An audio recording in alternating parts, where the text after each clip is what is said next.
In a world of mediocrity and dad jokes, one podcast is trying to change the game and bring humor to an ancient and secretive fraternity.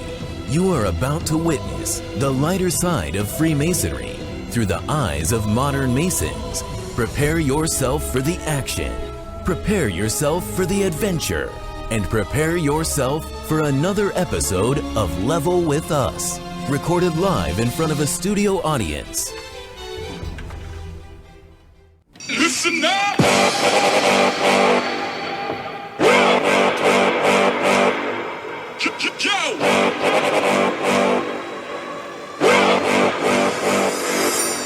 Listen up! Hello, and welcome to Level with Us, a podcast that takes a lighthearted look at Freemasonry, what goes on in the Masonic Center, and other topics that interest us. I'm the music man, Brother Ron Wright. Mr. Doubleina, Mr. Bob Doubleina, Mr. Doubleina, Mr. Bob Doubleina, Mr. Doubleina, Mr. Bob Double. And joining me for this show is Stitch. What's going on, man? What's going on, you guys? West Side, what's up, man? How's it going, guys? Spike, what's up? DJ Spike. It's good to see everyone again, as always. Hollywood, what's going on, man? What's up, y'all?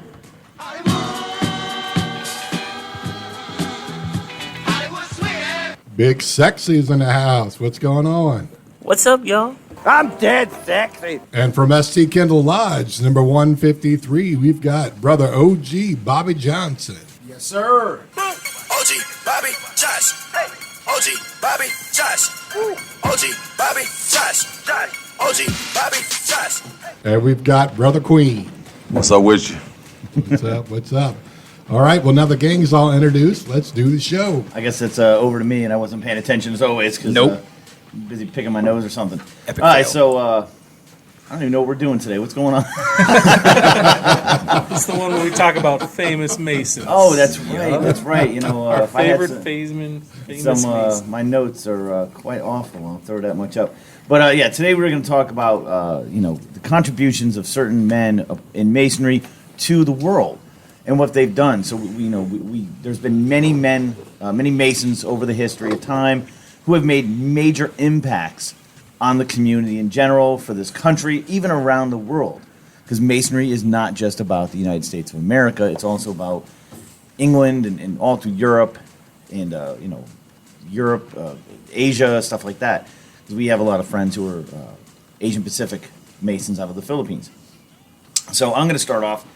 So when I was in the military, I served a few years in Turkey, it's part of Europe. Turkey's a great place, but their first president was Mustafa Ataturk. Now, Ataturk was kind of like our George Washington. Ataturk, also a Mason. And I didn't know this. I lived in that country. Guys seemed pretty cool because I was there in the 90s, and Turkey was very progressive as a country, and women had the right to vote in Turkey before they had the right to vote in this country. So I thought that was kind of neat. They also had a true separation of church and state. So in their country, now, Turkey's predominantly a Muslim country, they wouldn't allow people to, if you were working for the government or whatever, you could not wear any you couldn't grow a beard, you couldn't do anything. You had to be very careful about how you dressed and all that. So they were very cautious about that. A true separation of church and state, where in this country, you still do your thing. You still go in, wearing a cross or whatever at work, or, we say we have it, but it's not the same. But over there, so Ataturk was first and foremost a man of duty. Always an opponent of the monarchy and the complex bureaucracies. He was disciplined many times as a young man for sticking up for his convictions despite the consequences. In opposition to fanaticism, ignorance, and tyranny, Ataturk was a dictator in an age was not a dictator in an age of dictators. Sorry, I'm an awful writer. But unlike Mussolini, Hitler, Stalin, who led their countries to ruin, Ataturk wisely, judiciously used the force at his command to forge a better community for all. So he was part of the people who overthrew the Ottoman Empire when they were just tired of being oppressed because there was a ruling monarchy that just destroyed everything. So Ataturk was initiated into Freemasonry in 1907 in Resorta Lodge number 80. And some of the things that he learned through Masonry. Now, they said all of his cabinet were Masons too, so he was surrounded by Masons. He was a major reformer. He fought for the independence. And like I said, 6 of 7 of his high-ranking military officers were all Freemasons. So that would tell you for a fact that the things that we've learned in Masonry, that men learn in Masonry, people who join Masonry learn is that duty to ourselves, duty to our country, duty to our God, but treating people fairly, on the level, and just how to act in general. So when you see how Ataturk formed the Constitution and formed the government over there, and you look at how we formed our government, it's very similar because they had those Freemason thoughts. So it made sense to me after living there, and I thought the guy was pretty cool. I mean, I never met him; he was obviously passed away, but it was some of the stuff about him when they talked about him. And now, difference over here, like we can write all over a dollar bill and like draw a smiley face on George Washington. If you do that over there, if you deface anything to do with Ataturk, you're going to jail. They revere him so much for what he did for them and brought them out of ruin. It was an amazing thing. So they really look up to their forefathers. They honor them properly. So, Brother Stitch, who's your favorite Mason?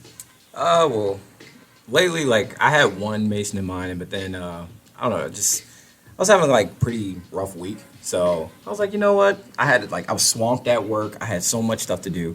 So for some awful reason, I decided, why don't I just listen to classical music and get myself like into that Zen space.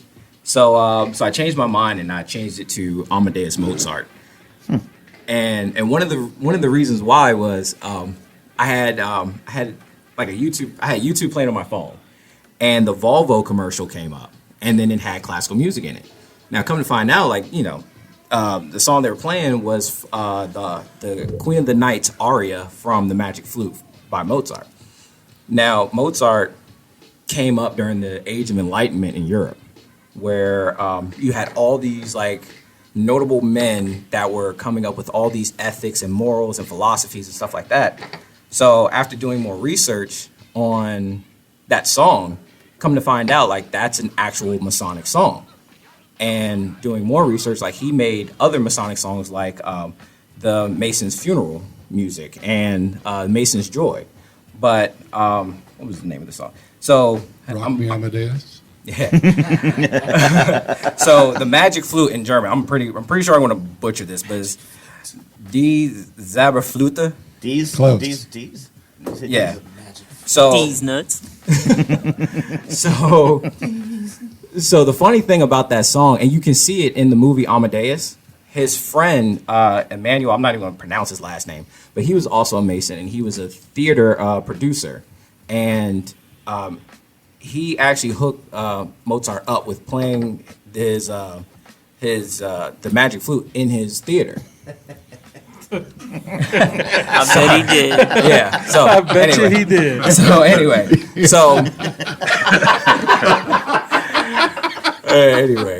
so the Magic Flute was. Oh wow. Anyway. Cool story, bro. Tell it again. So the Magic Flute, they were saying that was the Disney show before Disney. No, I'm not saying it.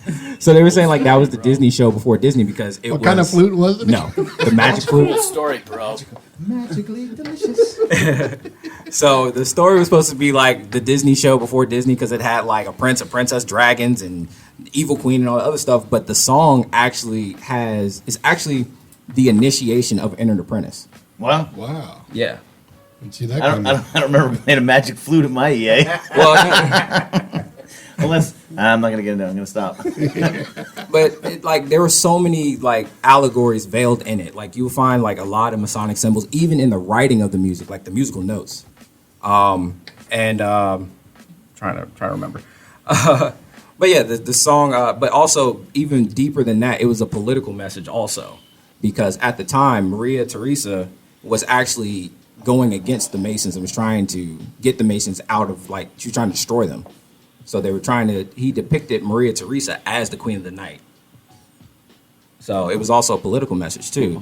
Who's Maria Theresa? Maria Theresa was, She was like the queen of. I wrote it down. Come on, man. Come on. I wrote it down. The flutes. Yeah, she was the queen of Austria or something like that. Or she was married to the Duke of Austria. So, and she actually She was got the queen of flutes? Yeah, Just magic ones. yeah, yeah. So the part that you actually see in the Volvo commercial is actually her singing the Queen of the Night. So it was So she was Nice. playing musical flute. anyway. The magical flute. But yeah, so I just thought that story was very interesting because, especially when I found out like it was the Entered Apprentice ritual, like all the way from Entered Apprentice all the way to Master Mason. So I thought that was pretty cool. What about you? Shut up. We learned about the magical flute. I found out that I'm not going to let that go. I'm Yeah, not going to do it. yeah, 'cause I'm I not will going to do it. destroy you. Maybe that's why Mozart went better. deaf. He got a magic flute in his ear. That wasn't Mozart that went deaf. That was Beethoven that was deaf, you idiot. Didn't he cut his ear off? Who's next to go? Is that Hollywood? Yeah, Who's Hollywood. next? Let's go with Hollywood, who's clearly not paying attention and play a game on his phone, which means he's as awesome as always. This should be fabulous. Put your phones down, people. Unless you're doing something, put them down. I was looking for more information on my guy. So I picked Marion Michael Morrison. Wait, no, hold on. You're doing show prep during the show? I just want to point that out. Continue on. Cool story, bro. I was looking for a couple more tidbits. Tidbits. So my guy is Marion Michael Morrison, So we have more magical flutes, now famously we got known tidbits. as John Wayne. You need to look up stuff on John Wayne. His contributions, Horrible, other than dude. Horrible. filmmaking and director, I was looking for something Masonic and I couldn't find it. Anyways,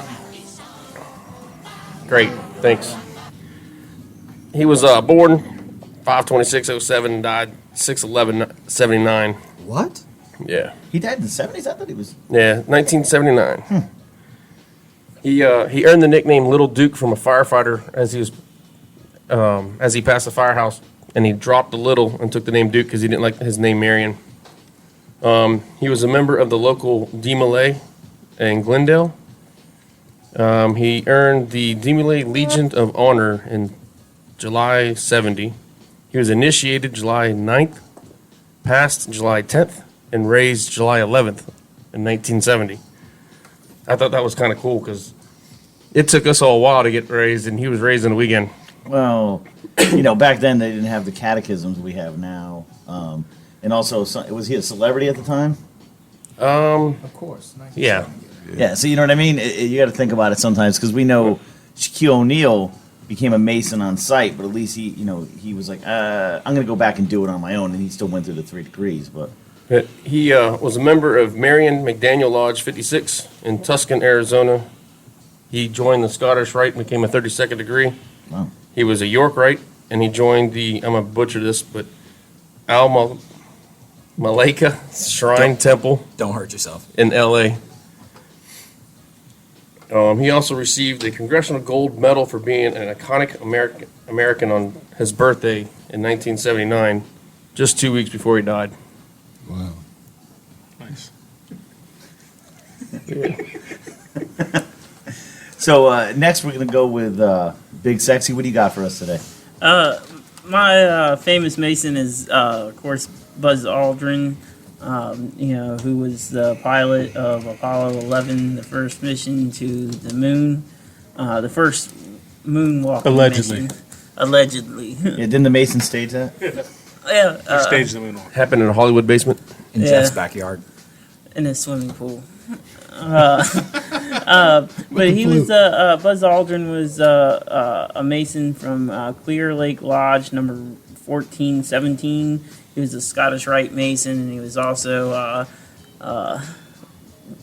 Hollywood. What was that temple thing you said that you couldn't pronounce?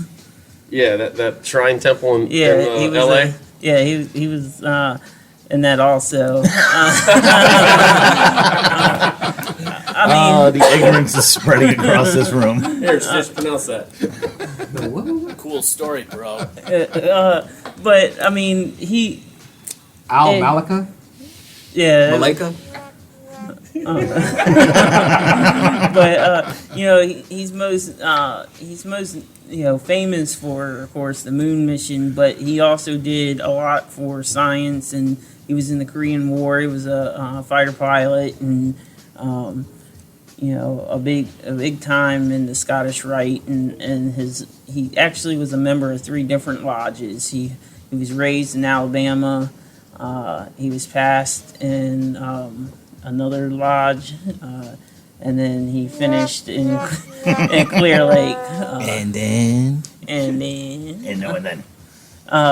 But yeah, I mean, I chose him because he did something that none of us will ever get to experience. So. Allegedly. if it happened. Like an ostrich. A sick ostrich. It was very sick. Might have been a dead ostrich. But no, I mean, I believe he carried a Scottish Rite flag up to the moon with him, allegedly, and then brought that flag. And I believe the House of the Temple in D.C. has that actual flag that was on the moon, which is pretty neat. And they also, his Scottish Rite ring is in one of the space museums. Because he brought a moon rock back and had it split up and put into jewelry and given to his lodges. That's kind of cool. Yeah. Wow. Allegedly. I mean, just think what he did. His computer. You got a rock from Death Valley, California? His computers had less processing power than a cell phone. I mean, I think what they did was pretty amazing, allegedly. I like how we clown the allegedly thing. But, realistically, I love the people like, we didn't go to the moon. It was all fake. I'm like, how do you possibly... I remember Mythbusters did an episode on the moon landing, and they just blew it out. They're like, yeah, you guys... Anyone who doesn't believe we were on the moon is a moron. They were able to prove everything. It couldn't have been done on a soundstage, even with current technology. Yeah. Unless you're, like George Ben Affleck Lucas. or something. George Lucas. Matt Damon. Okay. So, Brother Ron, do you have a famous Mason that you respect or like? Or Yeah, I'll take it to the more recent. Brad Paisley, country artist. I saw him recently. Who? Who the hell is that? Saw him recently in concert, and I admire the guy musically. A prolific songwriter, amazing guitar player. Absolutely. But I hadn't thought Brad Paisley. I'll take your word for it. I have no clue who he is. He's a country singer. Yeah, but Once again, don't know who he is. But I didn't realize how he puts Freemasonry out there. He's done videos about it. He's talking about the shrine and what they've done. I'll shoot you some You can save links. it. You know my feelings on country music. But he's from Hiram Lodge number 4 in Franklin, Tennessee. I don't know when he was, raised and all that stuff date-wise, but he was. I was going to go with Shaquille earlier, but you referenced Shaquille, so We always reference Shaq. So I'll go with Brad Paisley. But yeah, that's who I'm going with. That's a good one, I guess. I don't know who he is, but He's a prolific songwriter. okay. West Side, who's your pick for today? Yeah, so growing up, my dad always watched old Western movies like crazy amounts. It was pretty nuts. So when I started looking up, I realized that one of his favorite actors that he used to watch was one. And funny story, I'll get into the story after I tell you who it was, but Will Rogers.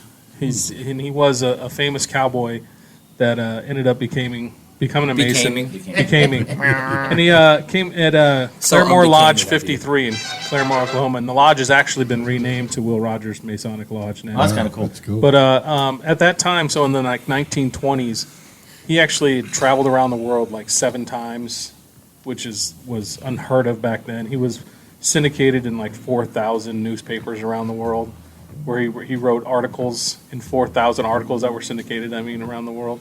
So he started to become famous before anyone else was famous. But the best thing is he was actually a Cherokee Indian, and he was an AM Mason. Like, wait, was he like 1/50th? No, he was born straight into a Cherokee family. So it was one of those things. And I just remember when I was young, no joke, like always playing cowboys and Indians, and guess who always had to be an Indian?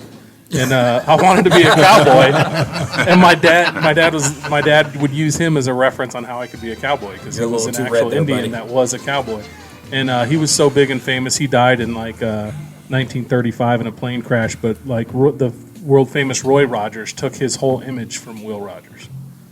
Wow, that's cool. I didn't know that. All right, Brother Queen, what do you got for us? I'm going to have to say Thurgood Marshall. Okay. As OG Bobby Johnson jumps on his phone right now and starts Googling again.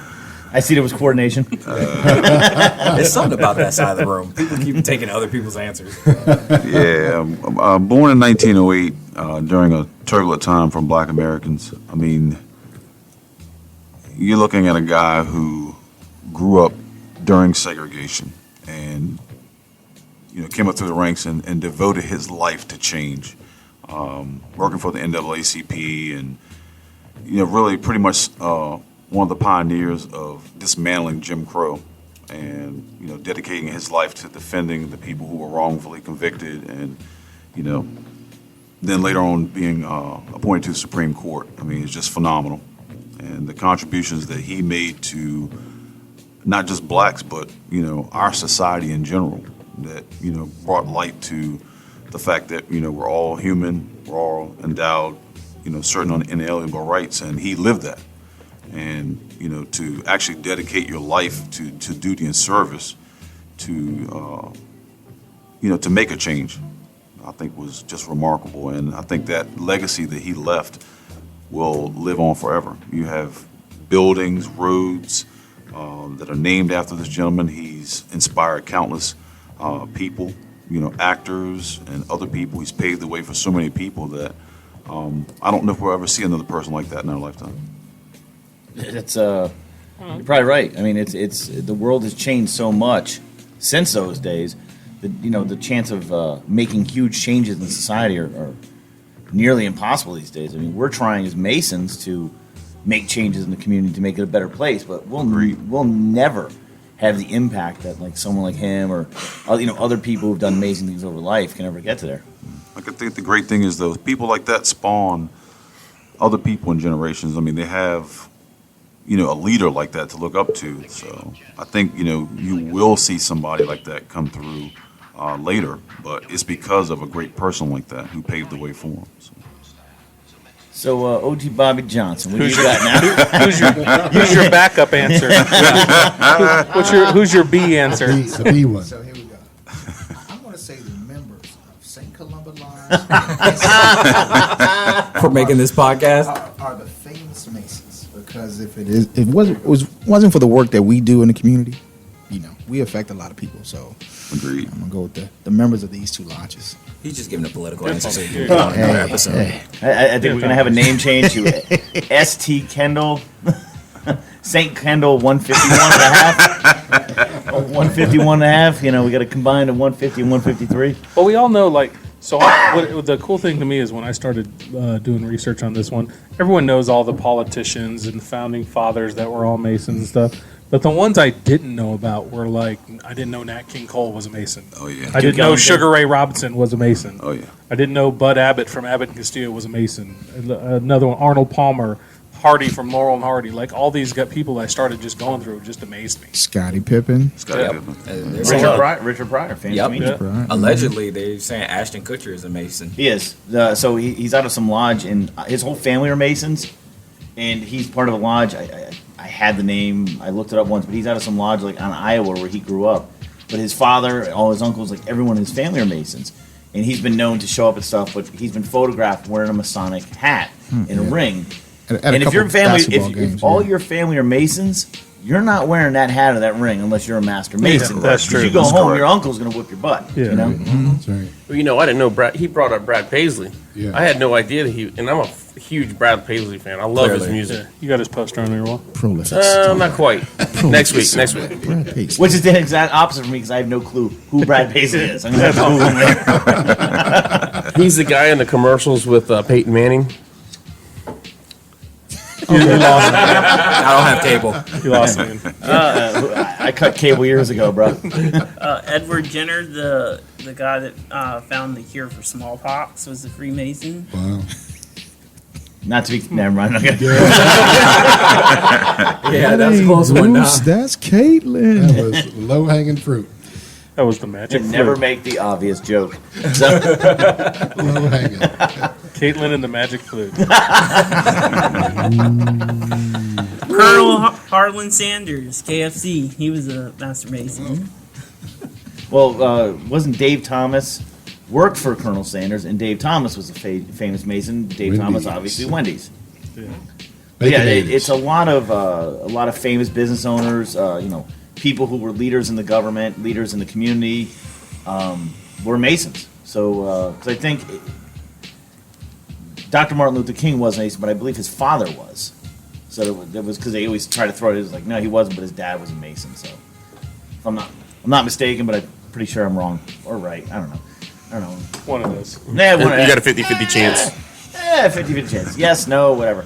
But with that, we're going to wrap up this little segment, and we're going to get into our next one, which is a pretty interesting topic because our good friends and brothers from ST Kendall Lodge, number 153 in Maryland, are they started a new lodge, and we were there to witness the consecration of their lodge earlier this year in 2019, and it was kind of cool, and it was the first time we had ever seen a consecration. So it was neat, and to watch their lodge start up. So while we just started a Scottish Rite Valley, but the valley is inside of our lodge, they started a whole new lodge, and that's the first new amazing. lodge in over 20 years.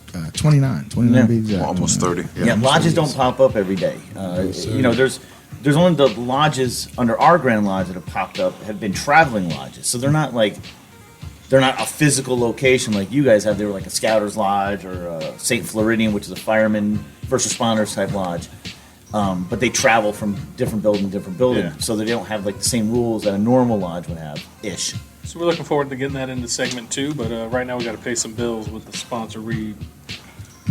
So this podcast is sponsored by BlueDyer Distilling Company, crafting quality rum, whiskey, gin, and right here in Waldorf, Maryland since 2015. And by BlueDyer Tavern, your new local watering hole for craft cocktails. Recently featured by Lynn O'Meara in restaurants of Southern Maryland. What was that name again? I don't know. Lynn O'Meara. Lynn O'Meara. Mara, whatever.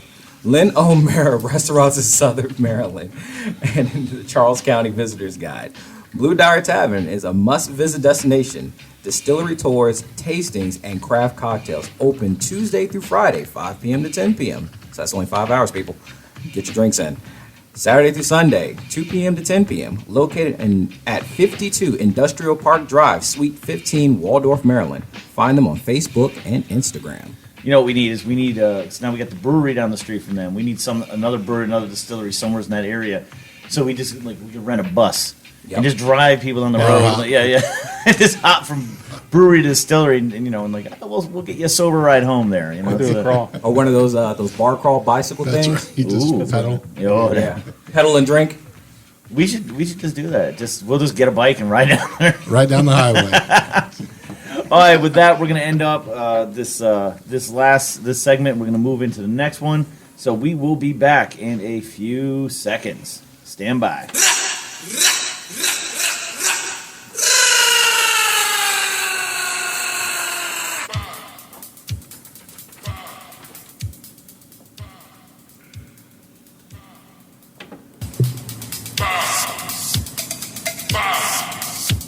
Din da da do do do, din da da do do, din da da do do do, din da da do do. We are back.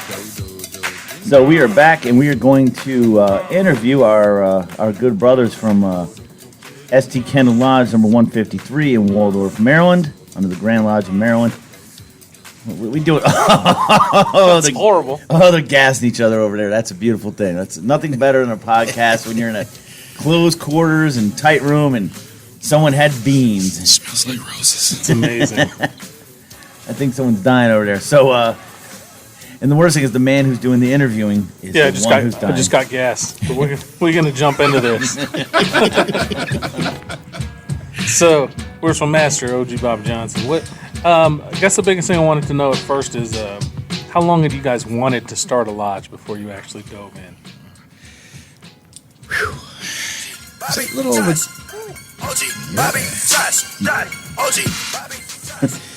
Probably a little over 10 years. Wow. It's been a long process. I had to wait till the stars aligned. Wait, so how did it come up? Did you guys just start talking about it one time? Like, how many people were involved in that initial conversation? Was it just over some drinks? Like, you know what, we need to start our own lodge. Like this podcast? Yeah.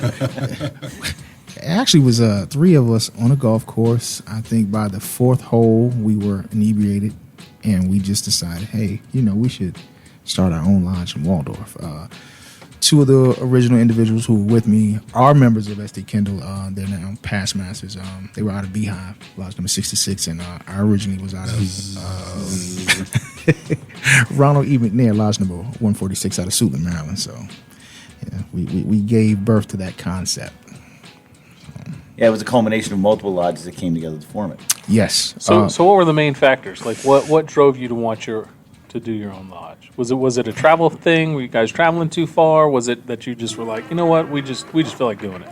Travel was key for me because I lived in Waldorf, but I had to travel to Suitland. I work in DC, so to drive past Suitland and come to Waldorf, that kind of took a toll on me. But the biggest thing is we wanted to work in the community where we live. So, I had no problems doing community work in Suitland, but, my children are raised in Waldorf, and I wanted to do work where my kids live. Okay, that's good. Community service in your community. Yes, sir. So that's Yes, always sir. a good thing. So what was that final moment? You said there's 10 years went by, as you were talking. So what was that final defining moment that it was like, yep, we're doing it now, like now, today? Our current Grand Master, Emmanuel J. Stanley, great leader, good friend of mine. He, at the time, he was the deputy Grand Master, and I spoke to him about, potentially doing this if and when he became Grand Master, and he said, he didn't see why not. So I said we had to wait until the stars aligned, and once he ascended to the Grand East, he said, hey, bring me some paperwork, and we'll make it happen. Nice. So from that moment when you knew, like, I know you, like you said, you milled over for 10 years, but once you hit the starting blocks and took off, how fast did it go in momentum? Like, how quick did it happen after that to where it was finally like, boom, we're being consecrated?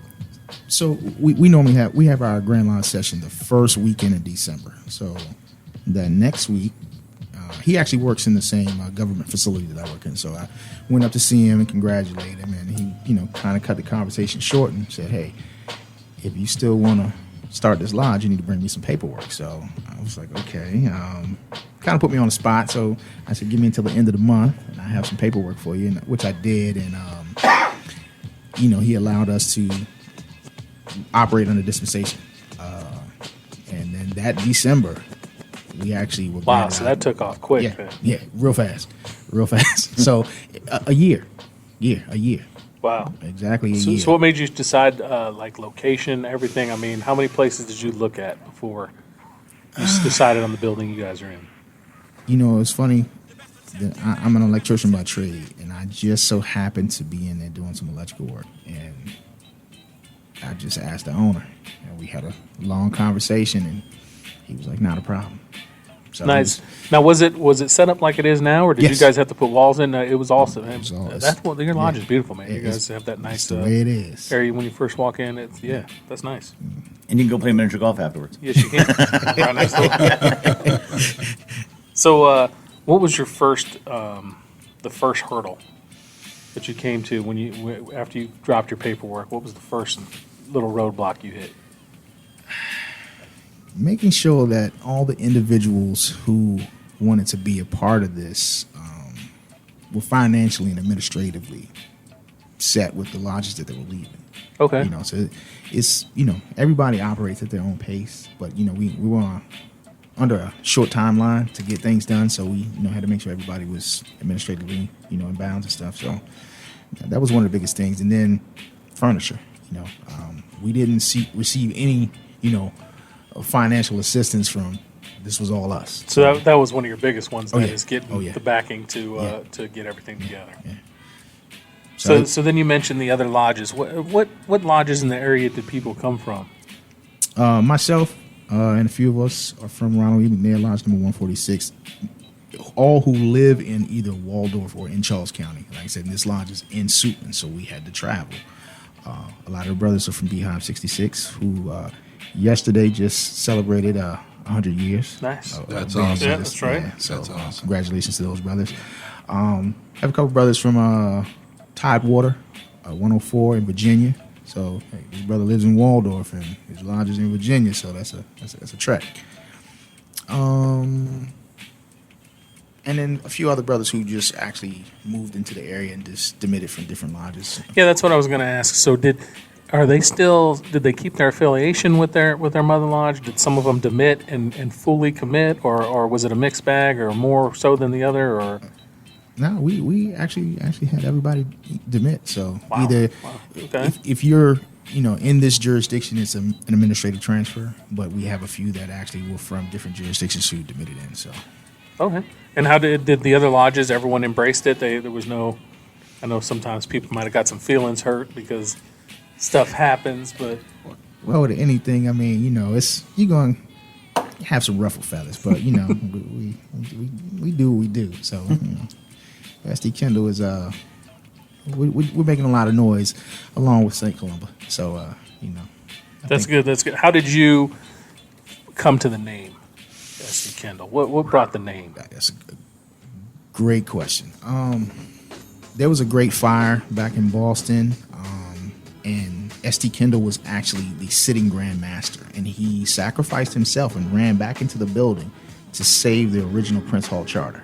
Wow, really? Yeah. So that in itself, we looked around to see if there were any other lodges named after him, and there had been one in California, but they had since, folded. So we only saw it fitting that, hey, pay homage to the individual who actually saved the original charter by naming the lodge after him. Okay. Yeah, I didn't know that. That's awesome. That's you don't hear stories like that very often. Well, that was the original Prince Hall Charter, which is Yes. technically the oldest charter in the United States. Really? And it's on display. They normally bring it out, I think, every 2 years, and but it's between some glass, Okay. some real thick glass, and they keep it stored in a bank in Boston. So, yeah. So, what was when did it finally set in? What was the holy cow, this really happened moment? Like it was it after dispensation? Was it after everything got blessed? When did you finally sit back and go, wow, we just did this? When the Grand Master at our Grand Lodge session asked all of the members of SD Kendall to approach the altar, and over 700 brothers stood up in favor of us receiving our charter that day. That was Wow. right. And I'm not a real emotional person, but I was fighting back tears that day because it was a very joyful moment.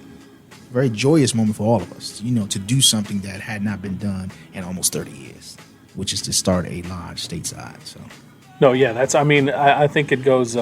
We by no means. I think people need to understand how great of a task that is, and what you guys overtook. That's monumental. Yeah, that doesn't happen every day, and it's definitely not. And especially how easily you guys made it seem it come together versus I'm sure there was a lot of hard work, blood, sweat, and tears. But, struggle is real. The struggle is real. Everything looks good. So how does it feel to be the worshipful master in a brand new lodge that you helped create with your own hands? Man, The first ever. first ever. No one else will ever be able to say they were the first ever worshipful master of that lodge. It's like, for those of you who have children, it's like the first time you're told that you're going to be a parent. You're excited, but you're scared, and you want this to work. You have to will this to work. And then that moment when you're in the delivery room and it's, getting ready, the baby's getting ready to come out. Yeah. but it's like, I reference that to having a charter placed in my hand. I'd rather have the charter. Because like you just talked, Beehive had their 100 year, and St. Columba just had their 150th. we just had that 150. Congratulations. But when we look at stuff, there's still that first ever worship master of that lodge. These guys got to go back and say, hey, 100 years ago, so and so founded this lodge. So 100 years from now, someone will be like, hey, OG Bobby Johnson founded St. Kendall Lodge on this day. Hopefully, I'll still be a member of that lodge, and I'll be sitting over on the side. won't be like a pile of bones or anything. Just, but The floating head of OG Bobby Johnson. They're gonna have to bring out the urn every 2 years. I like that. But it's awesome, man. It's an awesome feeling. Like I said, I had the pleasure of being elected 3 times prior as Worship Master of Ronald E. McNair, Lodge number 146. But this right here is, again, that's another thing I was going to ask.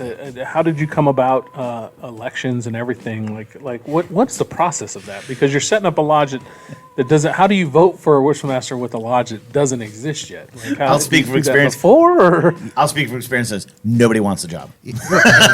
Everyone's like, you take it. It's just flicking a booger. And it's funny. The Grand Master, that is his say. He says, you have to have a past master to be your first master. Okay. So the Grand Master, we sent names of who our first, officers would be. And it's funny that I actually asked past master Kevin Eaglin to be the first master, but he declined and said it, I was the one that was, kind of making the most noise, so it should be me. But, Kevin was a great leader when he was a Worship Master at Beehive. And, I saw, what he could bring to us, in our first years.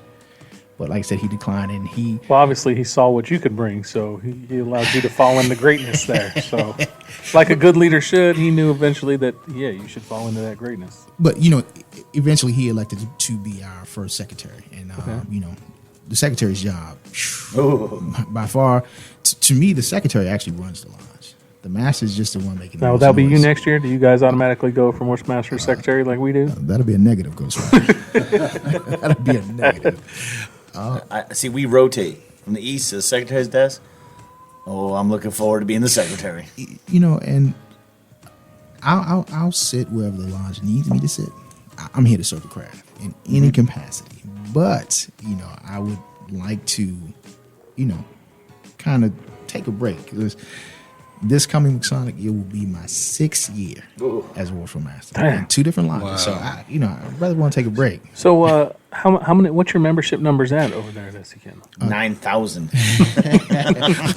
That's 9,000 unofficially. Officially, we have 27.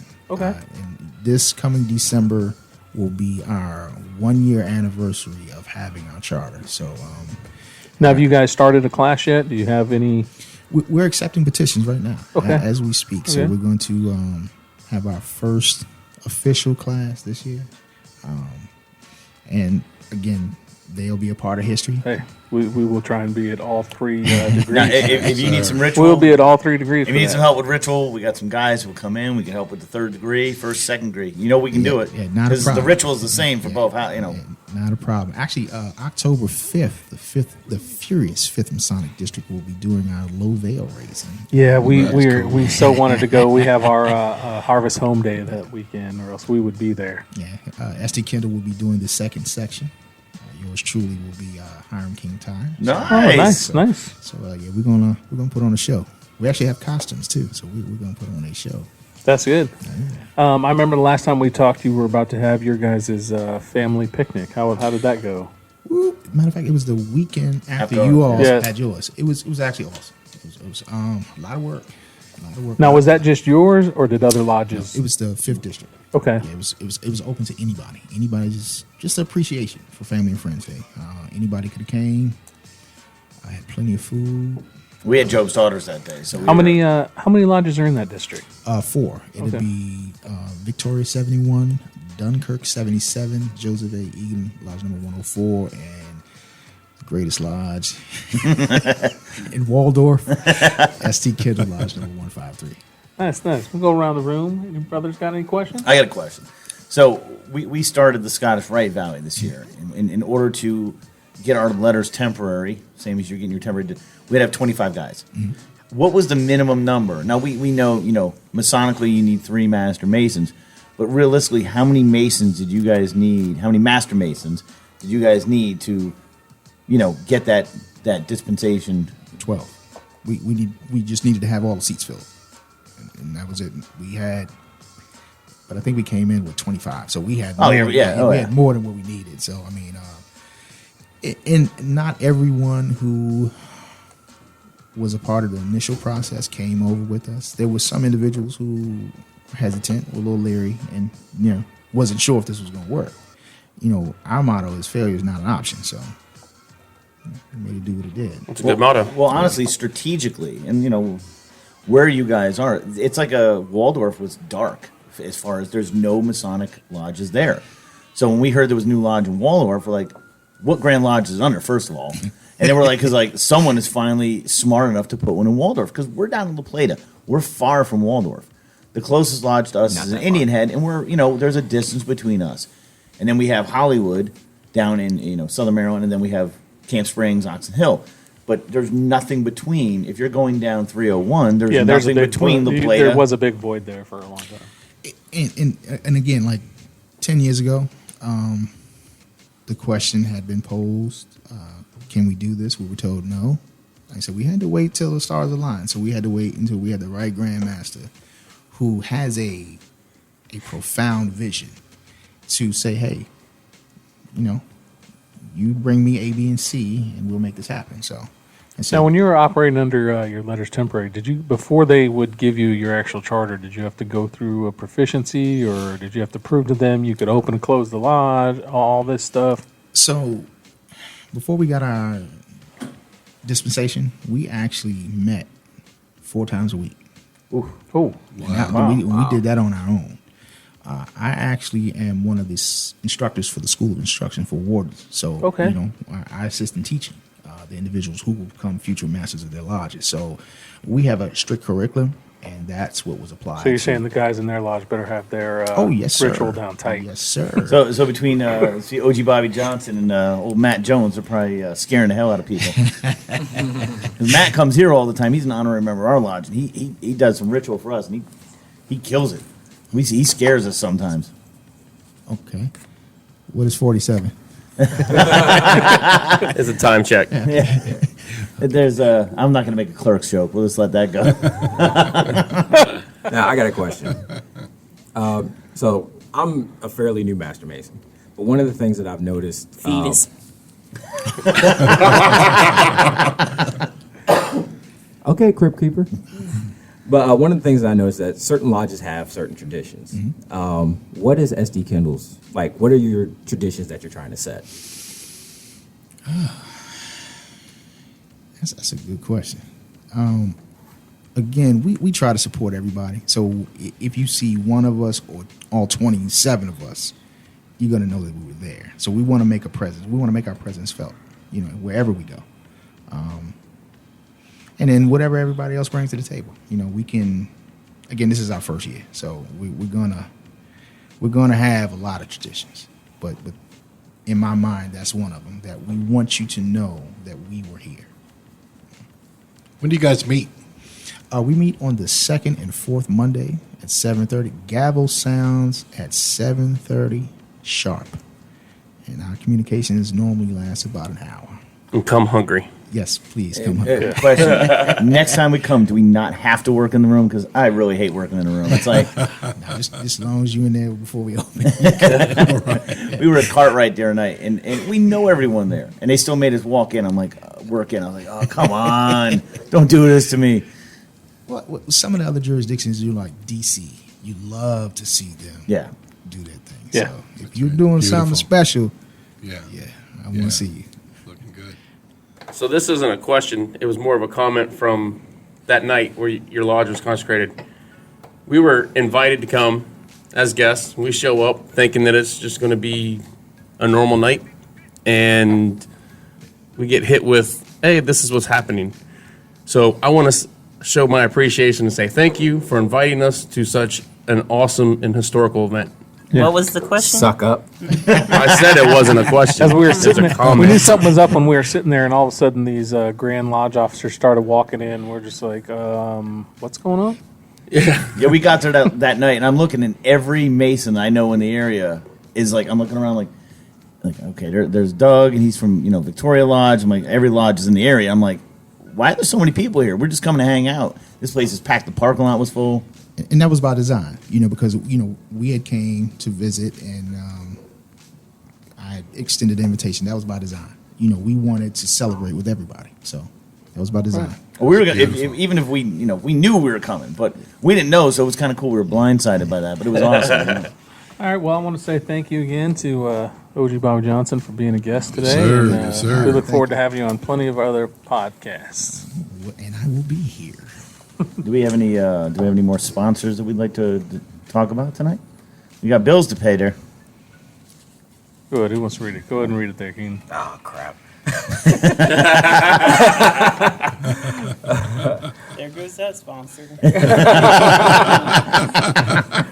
This podcast is brought to you by Patuxent Brewing Company. Hey, we were just there with OG Bobby Johnson, too. That's right. We need to go back there. Waldorf's first ever nano brewery, where local Eastern Stars and Masons gather together to enjoy creative beers that even your mama would love. Flavors like the King's Wife, Red Rooster Red Ale, Waldorf Melon Wheat, 301 Pale Ale, and Pipestone IPA. Open Thursdays from 4 to 8 p.m., Friday 2 to 8, Saturday 11 a.m. to 8 p.m., and Sunday 12 to 5 p.m. Located at 70 Industrial Parkway, Waldorf, Maryland. Follow them on Facebook and Instagram. Patuxent Brewing, where it's not a black thing, it's not a white thing, it's just a beer thing. And we'll be back in a few seconds with our final segment of the day. We will be discussing our favorite superheroes and who would win in a fight. So we'll see you in a few.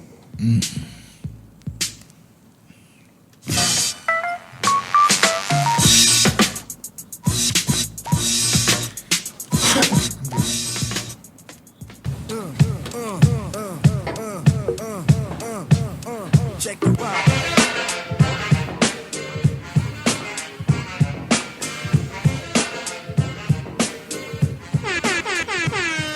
And we're back. How's everybody doing? Well, awesome, man. Amazing. Amazing. All right. We lost someone. OG Bobby Johnson had to go. Patuxent Brewery's getting ready to close, so he wanted to get over there and get some beer. And we're going to try and rush through this start so we can meet him over there and have some fun. Yeah, so we're going to try and make this quick, even though, segment 2 was such an awesome discussion. Like, we could have talked about that for days. That could be a 3-episode. Absolutely. Yeah. So anyway, we're always saving the best for last and our funniest segment for last. So tonight's segment 3 is about who's your favorite superhero. So we're going to go around the room. West Side, what's yours? It's easy. The Incredible Hulk. Me angry. Hulk smash. Always. Love it. Love him. Music Man, what about you? Going with Superman. So, I mean, it was the classic from the beginning. he's so overpowered. I don't like the fact they've redone it so many times now. He's so overpowered. I don't like the fact that he won't kill anyone because he's a wuss. I wish He's someone a just good jam guy. kryptonite up his butt. Now, Injustice was awesome. The Injustice video game where he actually killed the Joker, that was awesome. Yeah. Big Sexy, what about you? I'm going with Wolverine. Okay. What side? Hawkeye. He's not a superhero. All right, shut Sure it he down. is. Shut it down. Shut it down. He's not. We said superhero, Shut it down. Dude. not Shut it hero. down. Wait a minute. Well, he does have superhero powers. He does have a superhero power that he can, I don't know, shoot an arrow. What's his superhero power? 20/20 vision? A few LASIK surgeries later. Hey, does anybody in this room have 20/20 vision? Horrible. Yes, I do. I do. I do not. That's the worst. Hawkeye. But he was talking about Hawkeye from MASH. Only reason why- He might have said Ant-Man. Yeah. Literally, our first 3 heroes would have just smacked him once and the fight's over. yeah, Boom, fight's done. yeah. I mean, I would say like mine would probably have to be the Green Lantern. Like Green Lantern was awesome. Okay. What? But like just think about it. Like his superpower is his will. Like his power is only as strong as his Yeah, will is. only as strong as his will is. Yeah. So like yeah. Unless you take the lantern from him and he can't recharge his ring. Yeah, that's the only dumb part about it. What about you? Well, my problem is, see, I had 2 guys say the same thing. I have a problem. So I grew up, I was a big Hulk fan, and I'm a big Wolverine fan.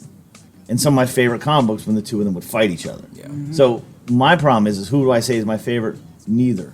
I mean, I like both of them. They're equal, but if we're gonna claim Hawkeye, I'm gonna say, the Punisher was always my favorite comic book though. I used to read Punisher, Judge Dredd, Grim Jack, stuff like that. But on the Marvel side, it was always X-Men and Incredible Hulk. I mean, I even dabbled a little bit with Fantastic Four, but the movies have destroyed that whole franchise so bad. I can't even. Marvel just now got the rights back to Fantastic Four. They're supposed to finally do one because these have all been Fox and Sony.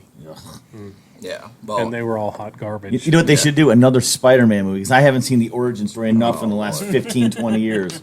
So if we got to go the route of like heroes, and I would have to say the Batman family is my favorite.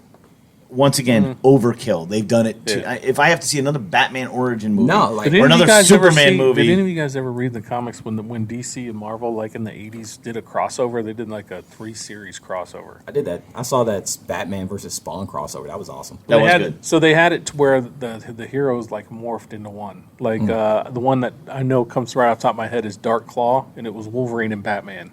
They were the same person. It was crazy. Now, look it up. They crossed over like everyone, and it was awesome.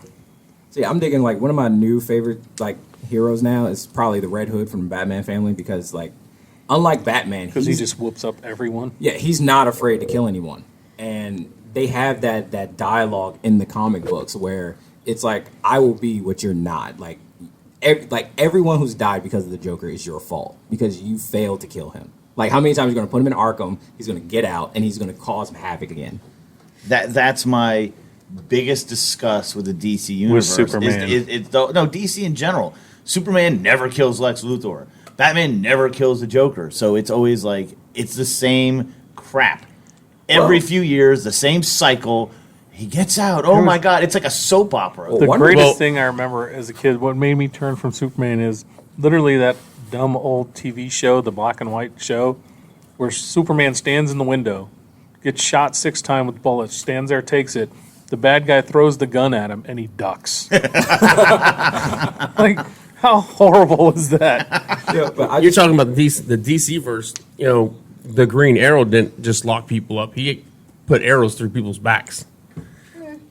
Yeah, but even like Wonder Woman, there was a comic strip where you like Superman bows. What is everything with bows with him? I don't know. He's in a hunting mood right now. He must be hungry. But like there was an argument between Superman, Batman, and Wonder Woman, and like Wonder Woman was just killing people, and they were like, "Why would you do that?" Like she was like, "Well, you wonder why I never have problems out of my villains because I end them." And then it was just like utter silence. And I was like, dang, like, how do you get shut down by Wonder Woman? Like, she literally flies around in an invisible jet. The way, what I thought was weird in the Super Friends. She was in the invisible jet. The jet was invisible. You saw her. Yep. I'm like, isn't that negating the whole purpose of having an invisible jet? Like, we can still see you. Like, you're not. It's just some lady flying through the sky. I'm like, you're not fooling anyone. Technically, when she gets in, she should turn invisible, too. Yeah. But, yeah. Whatever. And the other thing is, where does she know where the jet is? Yeah. It's like, I left my jet over here somewhere, so you got to hit the little button and find out where the alarm's going to go off. All right. Yeah, women never forget. Let's all remember that Craig said Hawkeye was his favorite. That's because he looks like his poor half brother. I'm never letting that one go. He looks like Bizarro Hawkeye.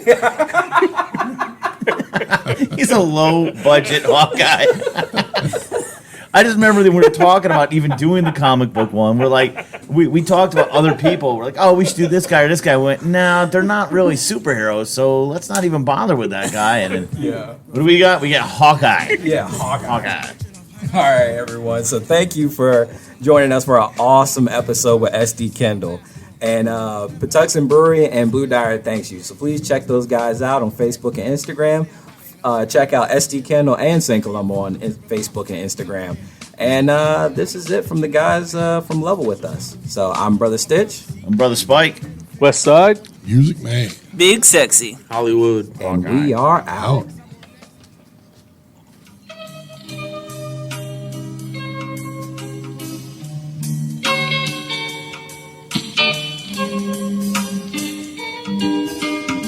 So Mote It Be, so Mote It Be.